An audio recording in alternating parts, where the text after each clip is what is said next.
पिछले 1-2 साल के दौरान फैसलाबाद पुलिस में ऐसा भूचाल आया हुआ है कि कोई किसी को भी, शायद मैं कहता हूँ कि बहुत सारे ऐसे जर्नलिस्ट भी होंगे जिनको ये तक पता नहीं होता कि फलां थाने का एसएचओ कौन है। फैसलाबाद पुलिस इस वक्त जो है वो मुसलसल एक ही बात, एक ही राग अलाप रही है कि देखिए जी हम बहुत जबरदस्त काम कर रहे हैं और इस वक्त फैसलाबाद पुलिस में किसी भी किस्म की कोई खराबी नहीं है। चंद अरसा कबल ही एक थाना गुलबर्ग में एक एसएचओ तैनात होते हैं, मुसद्दिक साहब उनका नाम है। कहा जाता था कि वो सीपीओ की बड़ी गुड बुक में है, 7-8 महीने गुड बुक में रहने वाला, उसको 7-8 महीने वही सीपीओ जो है वो मुअत्तल नहीं करता, वो नौकरी से बर्खास्त कर देता है। आप अंदाजा करें कि किस तरह का एक्ट किया होगा, किस तरह की उसकी कारकर्दगी होगी। इसी तरह चंद महीने कबल समनाबाद थाने में एक एसएचओ साहब होते हैं और उनको भी नौकरी से जो है वो बर्खास्त किया जाता है। उनके अपने थाने एसएचओ रूम से जो है मंशियात बरामद होती है। इसी तरह से थाना सिविल लाइन के एसएचओ को भी नौकरी से बर्खास्त किया जाता है। अब आते हैं जो इस वक्त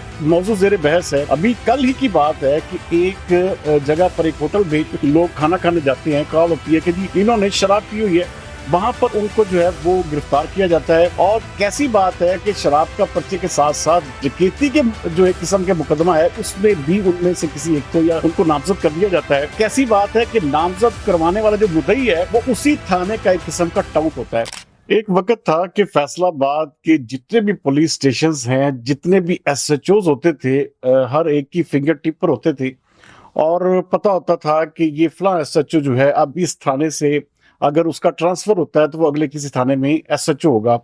तो चंद एक लोग थे जो मखसूस थे और एक निज़ाम जो था वो किसी हद तक बेहतरी के साथ चल रहा था। लेकिन कैसी बात है कि पिछले 1-2 साल के दौरान फैसलाबाद पुलिस में ऐसा भूचाल आया हुआ है कि कोई किसी को भी, शायद मैं कहता हूँ कि बहुत सारे ऐसे जर्नलिस्ट भी होंगे जिनको ये तक पता नहीं होता कि फलां थाने का एसएचओ कौन है। अच्छा, इसके ऊपर मैं बात इसलिए कर रहा हूं कि फैसलाबाद पुलिस इस वक्त जो है वो मुसलसल एक ही बात, एक ही राग अलाप रही है कि देखिए जी हम बहुत जबरदस्त काम कर रहे हैं और इस वक्त फैसलाबाद पुलिस में किसी भी किस्म की कोई खराबी नहीं है। मैं रिसेंट पास की 2-3 मिसालें इसके ऊपर दूंगा और फिर मैं अपने वो जिसे कहते हैं ना कि जो असल ये जो अभी जिस हवाले से मैं कहता हूं कि फैसलाबाद पुलिस एक बार फिर जेर बहस आ चुकी है। आप अंदाजा करें कि अभी चंद अरसा कबल ही एक थाना गुलबर्ग में एक एसएचओ तैनात होते हैं, मुसद्दिक साहब उनका नाम है। तो वो एसएचओ शिप तकरीबन कुछ 7-8 माह करते हैं और कहा जाता था कि वो सीपीओ की बड़ी गुड बुक में हैं। लेकिन कैसी बात है कि 7-8 महीने गुड बुक में रहने वाला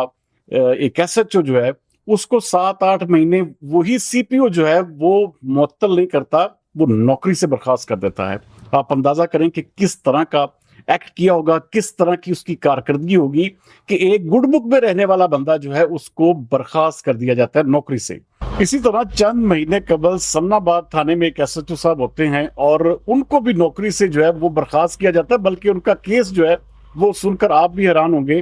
कि उनके अपने थाने एसएचओ रूम से जो है मंशियात बरामद होती है और मंशियात की इतनी भारी मिकदार होती है कि हर बंदा सुनने वाला जो है वो एक किस्म का हैरान परेशान हो जाता है कि एक एसएचओ इस हद तक क्राइम में मुलव्वस था। इसी तरह से थाना सिविल लाइन के एसएचओ को भी नौकरी से बर्खास्त किया जाता है। कहने का मकसद ये है कि फैसलाबाद पुलिस में जितने भी अब इस वक्त एसएचओ आ रहे हैं, जारी बात उनको ये नहीं पता होता कि भाई कल को एसएचओ रहना है या नहीं रहना, क्योंकि यकदम एक फेस सामने आता है कि फलां शख्स को जो है फलां थाने का एसएचओ तैनात कर दिया गया है।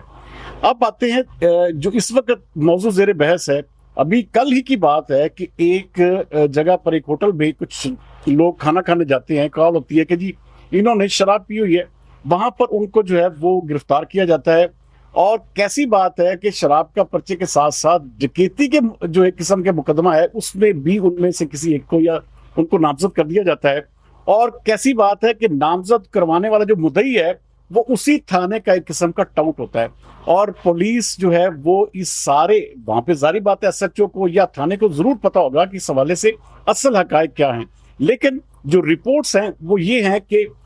डकैती के मुकदमे में मुलव्वस किया जाता है और उसके बाद उससे मुकमका करके जो है इस मामले का जो है ड्रॉप सीन होता है। इसी तरह से कल आपने देखा कि फैसलाबाद के कुछ सियासतदान जो थे वो सरापा एहतजाज थे थाना मदीना टाउन के हवाले से कि वहां पर उनके हल्के के एक वाइस चेयरमैन को जो है वो थाने में बुलाया जाता है और बुलाकर वहां पर उसको 2 से 3 घंटे रखने के बाद उसके ऊपर 2 किलो हीरोइन का पर्चा एक किस्म का मुकदमा जो है वो डाल दिया जाता है उनके बकौल, उन सियासतदानों के बकौल कि हम इस शख्स की कसम और हलफ देने को तैयार हैं कि ये ऐसा नहीं था।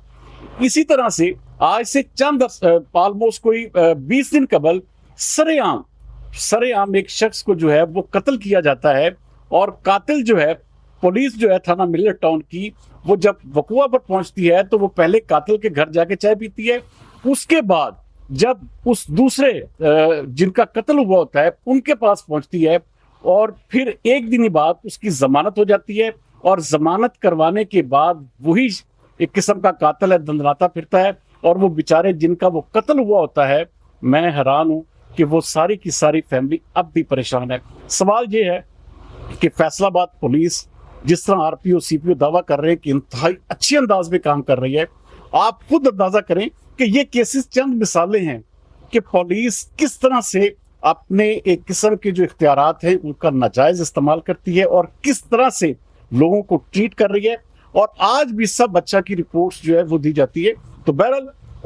मैं उनकी नेक नामी का मैं खुद किस्म का कायल हूँ आरपीओ फैसलाबाद सफेरा साहब का, लेकिन वो जो उनके बुलंदोबांग दावे थे अभी तक जो है ऑलमोस्ट उनको मैं कहता हूं कि शायद 50% भी नहीं दिए जा सकते। यही वजह है कि आज फैसलाबाद पुलिस जो है अभी भी उनकी जो एक किस्म की कारकर्दगी है वो अभी तक अवाम की नजरों में एक सवालिया निशान बनी है।